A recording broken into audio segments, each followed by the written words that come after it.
उद्या हे रंगपंचमी आणि धमाल रंगपंचमी खेळून झाल्यानंतर शरीराला थंडावा देण्यासाठी आणि एनर्जीसाठी काहीतरी ड्रिंक झालंच पाहिजे. तर थंडाई तर नेहमीच पितात रंगपंचमीला. मी आज तुम्हाला असा मिल्कशेक सांगणार आहे. हा जर उद्या करून पिलात ना तर पूर्ण उन्हाळा संपेपर्यंत हाच मिल्कशेक करून प्याल. आवडीचे कोणतेही ड्रायफ्रूट आपल्याला कट करून घ्यायचे आहेत. आता इथे मी खरबुजाच्या बिया काढून घेतलेल्या आहेत आणि याचा पल्प मिक्सरच्या भांड्यामध्ये घेतला. आवडीप्रमाणे साखर घालायची, 2-3 चमचे मिल्क पावडर घालायची. मिल्क पावडर नसेल तर तुमच्या आवडीचं कोणतंही आईस्क्रीमसुद्धा याच्यामध्ये घालू शकता.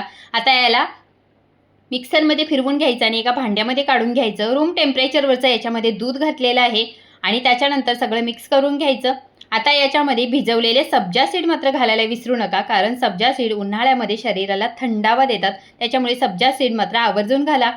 कट करून घेतलेले ड्रायफ्रूट घाला, फ्रीजमध्ये ठेवा आणि सर्व करताना आईस्क्रीम घालून वरून थोडेसे ड्रायफ्रूट घाला आणि मस्त सर्व करा.